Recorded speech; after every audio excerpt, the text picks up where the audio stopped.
Good morning and welcome back to the Padilla Family Homestead. It is early this morning and I am getting started on a wonderful fall pumpkin-y breakfast. So we are going to make salted caramel pumpkin iced coffee, and then we're also going to make pumpkin spice oatmeal. Two things that are going to pair perfectly together and encompass all the season of fall and all the flavors. There's a few components to the coffee though, so we're going to go ahead and get started on that. The first thing is on the caramel. And then the whipped cream I actually made last night for another video, and I will show how I did that after I do the caramel. And then we'll put the coffee together, make the oatmeal.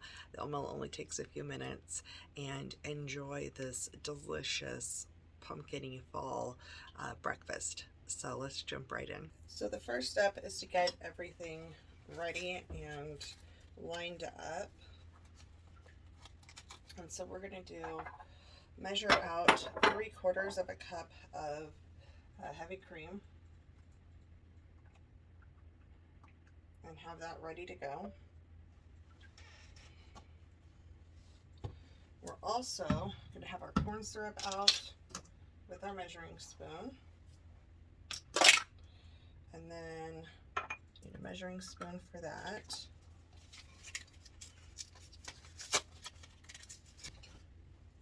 I'm going to take 3 tablespoons of butter, and we're going to cut it into 12 pieces. So this original recipe I found on Acre Homestead, and she had taken it from, I think, Whole Fat Homestead and shared it.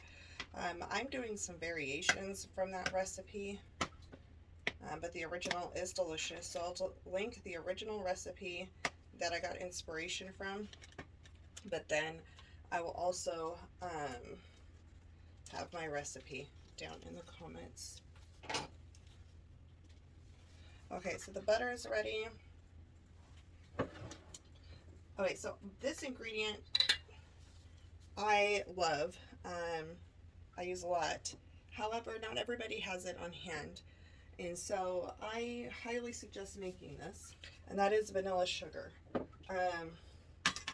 This one's still in the process of doing its brewing, but it'll have some of the flavors of the vanilla.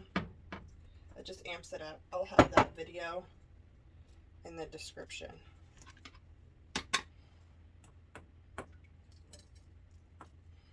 Okay. So I'm gonna put this in the pot till I need coffee. I'm spilling stuff everywhere. All right, so we're putting this in the pot, and I'm gonna be very careful to not get it up on the edge as much as possible. Because if you get it up on the edge, it's gonna give it the crusty, it won't be a smooth caramel. Okay. The next thing I'm gonna add, to get that out of there, sugar everywhere I don't want it, is 1/4 cup of water.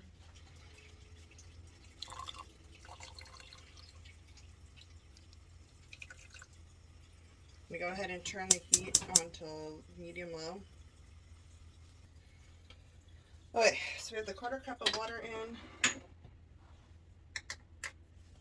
And then I need to do a tablespoon of corn syrup.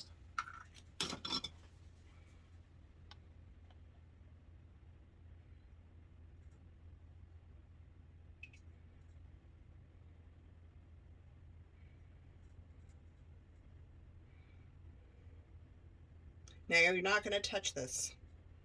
You're just going to let it cook. Don't stir it. It wouldn't really walk away. It takes about 10 minutes to get where we want it. Once it starts to get more dissolved, then I'll turn it up to medium. But for right now, I'm leaving it at the low medium. The only thing I'm going to walk away and do is put the butter and the cream back in the fridge, and I'll be right back. Getting that sugar on this butter was probably not the best thing, but it is what it is.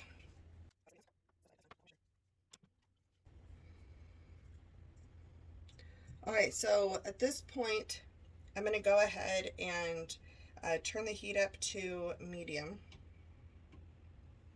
I'm going to straighten that over the fire. And it's going to go to a low boil. And you're not going to stir, you're going to keep it going. So I'm using a pure raw cane sugar, which is already a little darker in color. You can see it here on the plate. It's already more of a golden color than it is a white sugar. So mine already has a golden color, and so it's a little harder to tell when it's ready. So we need to go to a darker golden for this if you're using this type of sugar. Otherwise, you're going to go for a golden color. But I've already hit that golden color, so I'm not going to go by that.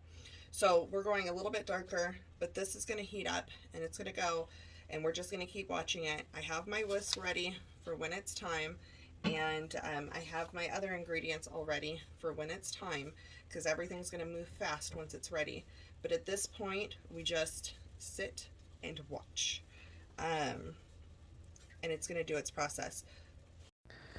The hardest part here is sitting and watching. As you're watching this starting to boil, it is normal to fear that the sugar is going to burn to the bottom of the pot, but it is not. Just let it do its process. Okay, so it is boiling more, and you can see a lot of the larger bubbles. From what I understand, that's the water that is cooking out. And so the smaller those bubbles get, the better. That means there's going to be less and less water in this mixture. So we're only a couple of minutes in, and it's already at this point. Don't jump the gun too early though. It'll be good, but it won't be as good. So we're going to keep watching, keep letting it do its thing. The heat's at medium, and don't stir it at this point. Now, if you need to check the color of it, you can swivel the pot, which we'll do closer to the end, because this will be harder and harder to see. So, but when we go to do that point, you'll see it. But don't stir it yet. So I have this on an 8 times speed, which is why it looks like it's boiling like crazy. But the biggest thing again is don't walk away or you're likely to let it burn. You want to stay conscious on what is happening in the pot. Everything's sort of going to start to get thicker. It's going to boil a little bit slower, which you'll see here in the next clip. It really takes about 10 minutes to the mark if you have it on medium. You can see here as I start to slow down the speed again that the bubbles look a little bit thicker and they're not popping as quickly.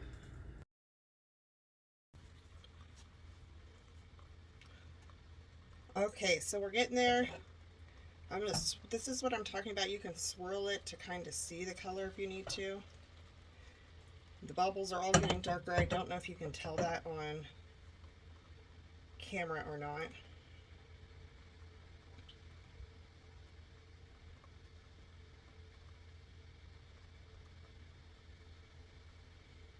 You can tell the bubbles are popping slower. The whole mixture is getting thicker.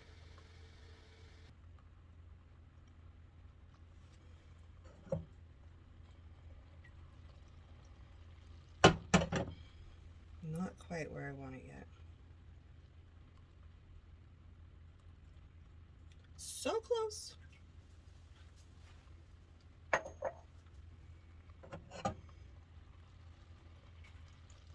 Definitely getting a lot thicker. I think we're just about there. I see a lot deeper color. It's hard for me to show that on camera. It's hard for me to really show you the color here, but it is richer than what it was.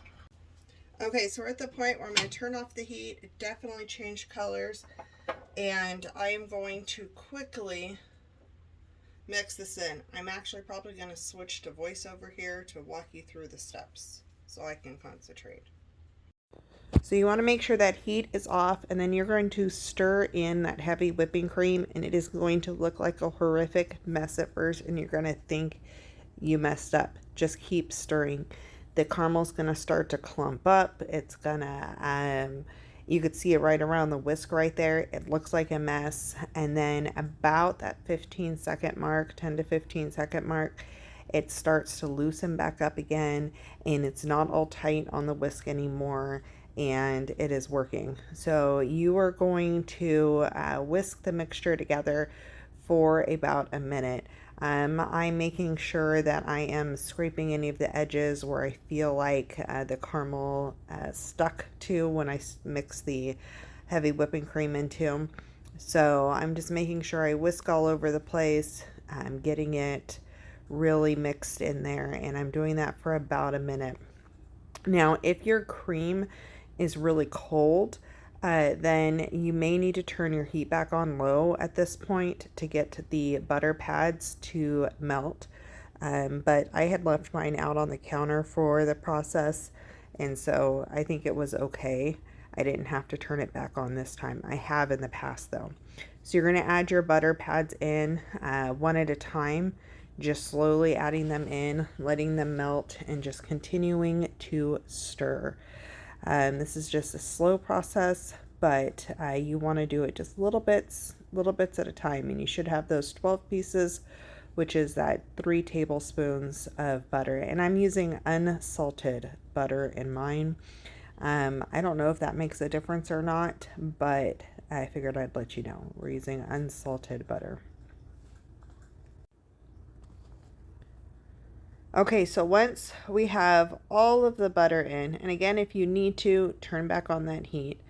But once we have all that butter in and it is totally melted, then we are going to move on to the next step. And that is going to be our seasonings. Now, I'm adding in something extra here, and I'm adding in pumpkin spice seasoning. That's what is making this a salted pumpkin spice caramel. And this isn't, it's really going to be really runny at first, but it will set up in the fridge and it will be thicker. But it's not the type of caramel that you roll and you gift. This is perfect for topping ice cream or your drinks or whatever. And this pumpkin spice seasoning really kicks it up and just accentuates the flavors, and it is absolutely delicious. I'm probably going to do a pumpkin spice version all year long because of how good it is.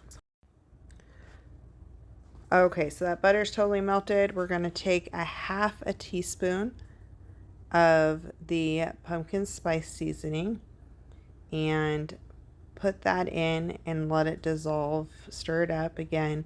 You really want these things to dissolve because you don't want a gritty caramel.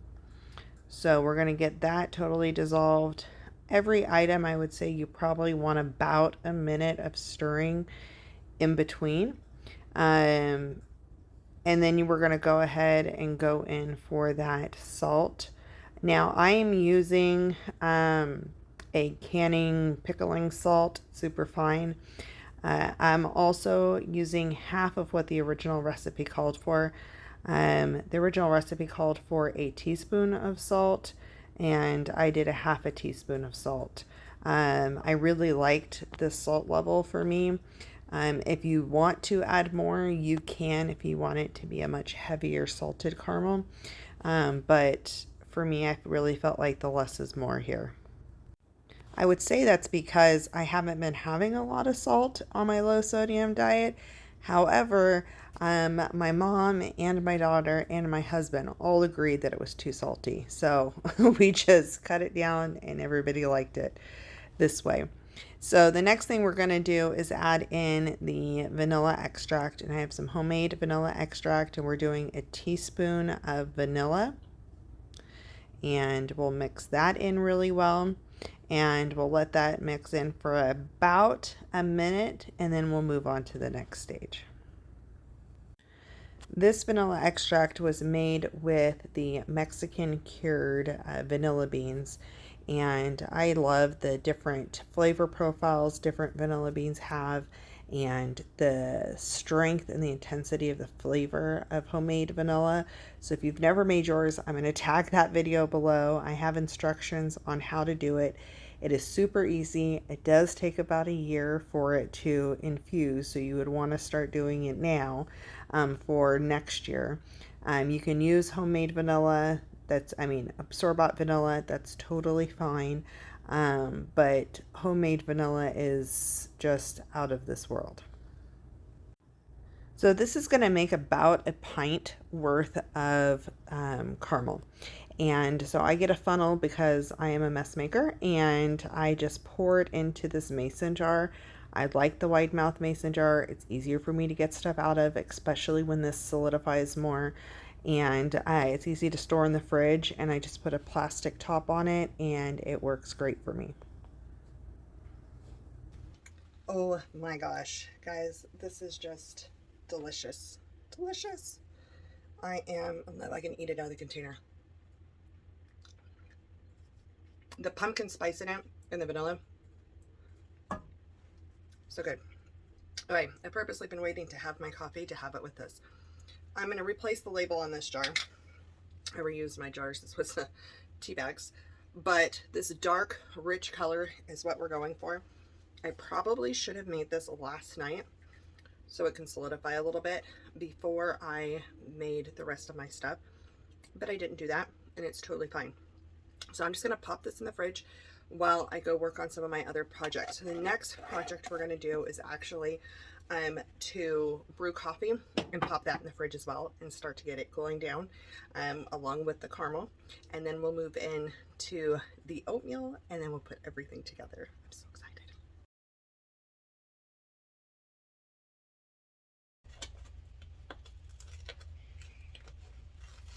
So I'm going to put in a pint of, I'll just go ahead and lift this up.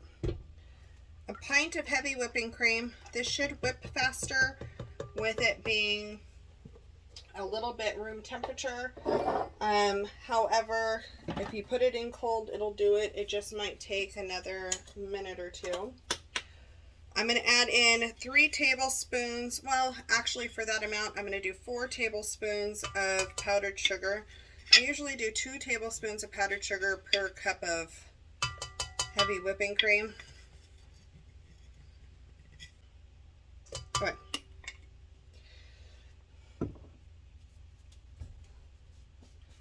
I'm going to add a splash of vanilla. Not a lot because this isn't going to cook out, and this is made with rum. And then do probably a half a teaspoon, or maybe a little more, about a half a teaspoon of pumpkin pie spice in here. And I'm going to grab one more ingredient. Ooh. I'm going to do 1 tablespoon of pumpkin into there. And then we're going to take that, lock the lid down. So we're going to lock that lid down and turn on the mixer. I mix at speed 4. And just let it do its thing. It doesn't take a super long time. I do have this sped up for the sake of the video. I am going to stop partway through because I'm noticing that there's some little chunks of pumpkin on the edge of the cream line, and I really want to make sure that gets in. I don't want a big chunk of pumpkin. So I scrape down my bowl and just put everything in there. And then restart whisking, and I'm waiting for the lines to stick, to really, as they're mixing, you see it here, they're going to pop in and really start to show.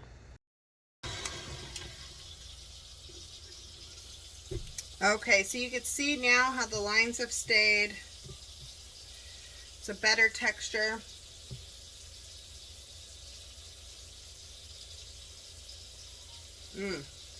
That's delicious.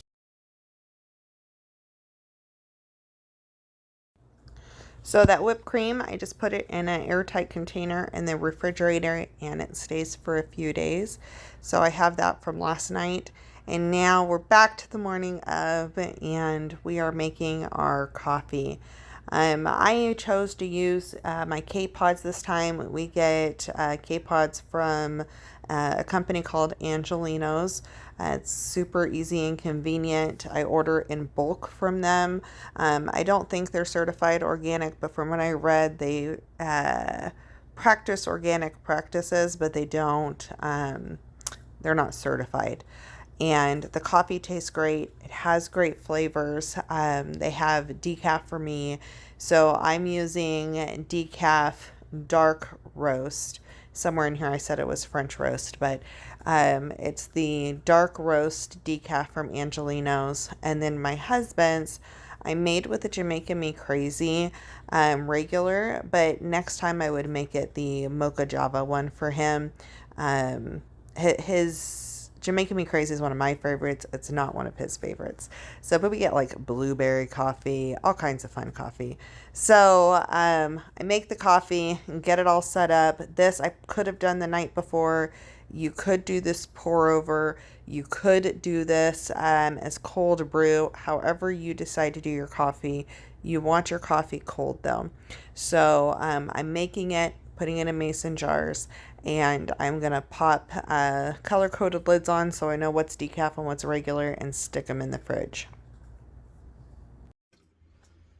I'm really excited about that coffee.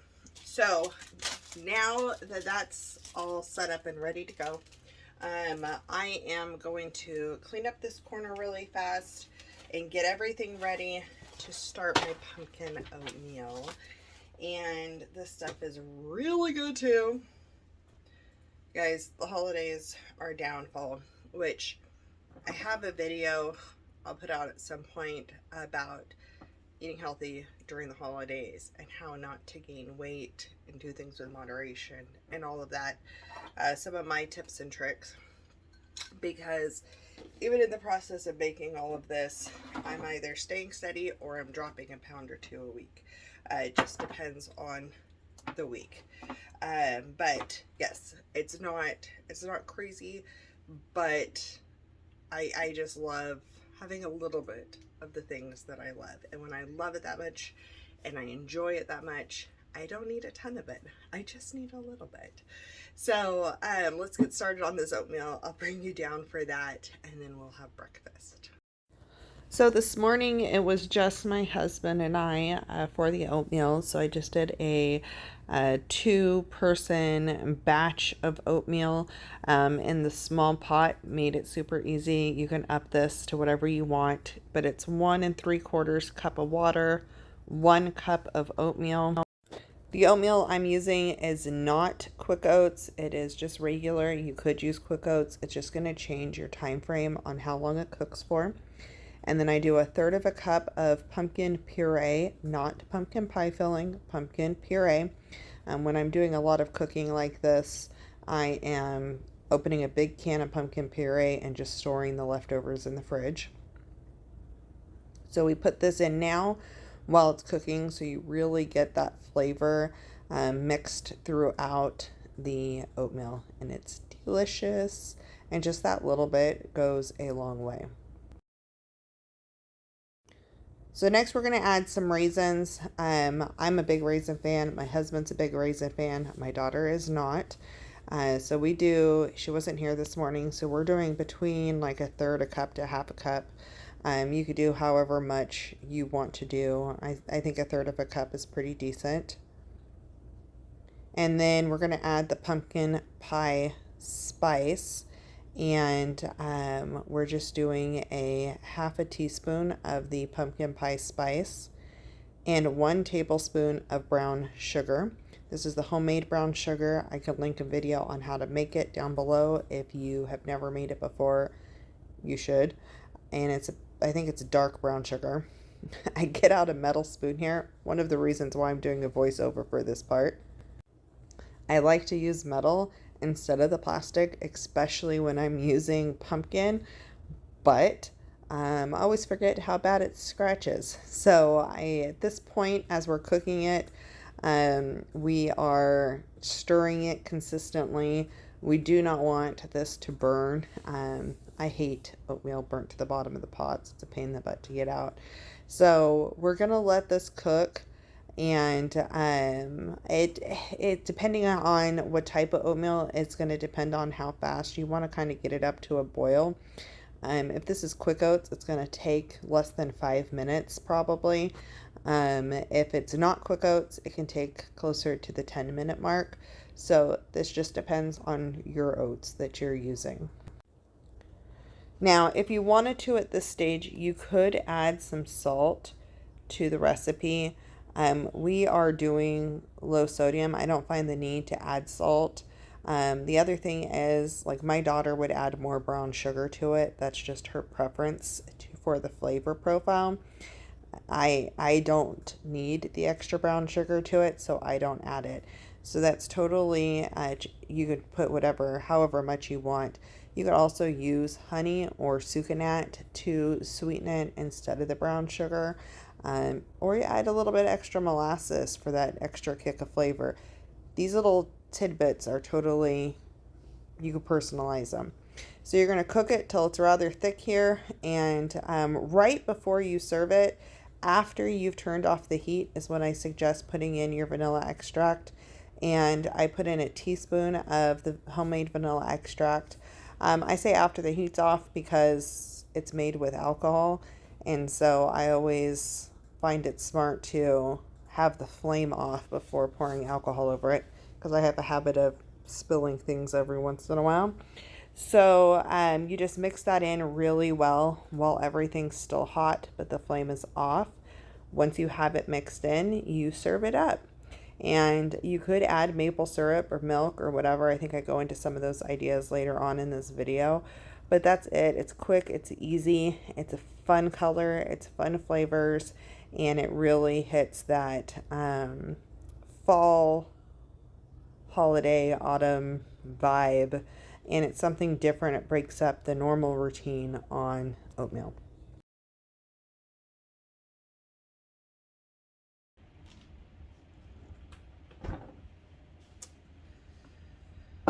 So I wanted to show you the difference in the caramel when you don't cook it far enough down.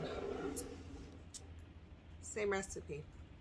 I just didn't cook it far enough. So if this is your end result, this is not the rich caramel that you're looking for. This is. So you really want to wait till that color changes accurately.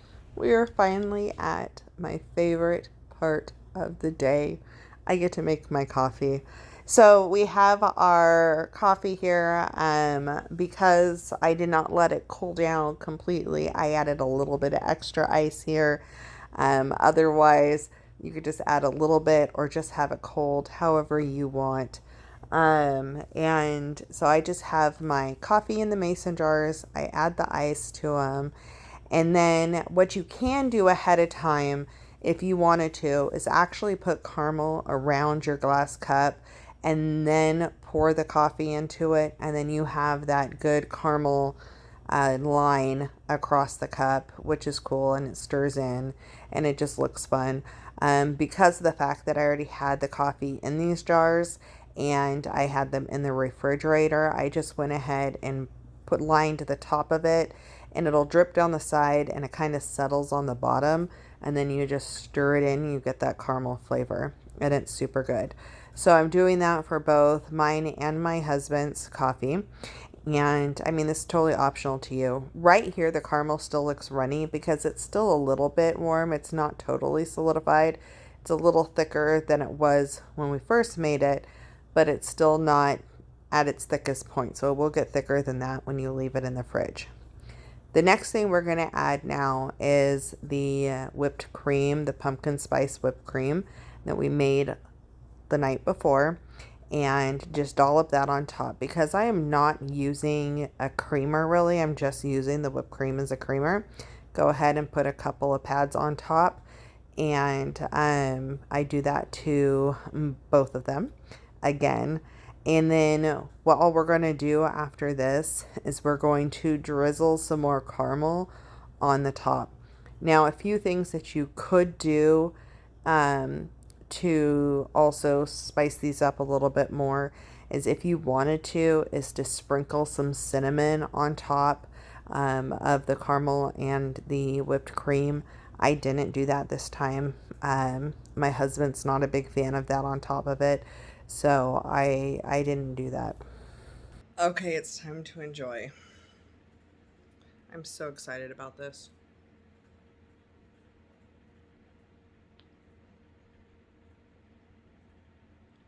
Which funny is I can't even get to it.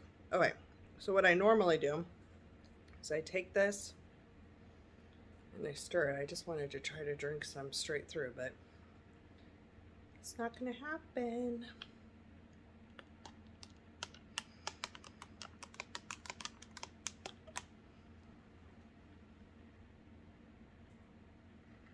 Mm, that's good. You get the French roast flavor in this one. So you get the decaf French roast flavor, but you also get the pumpkin and the salted caramel and the spice, and it's just really good. Mm. Paired perfectly with our oatmeal. Mm.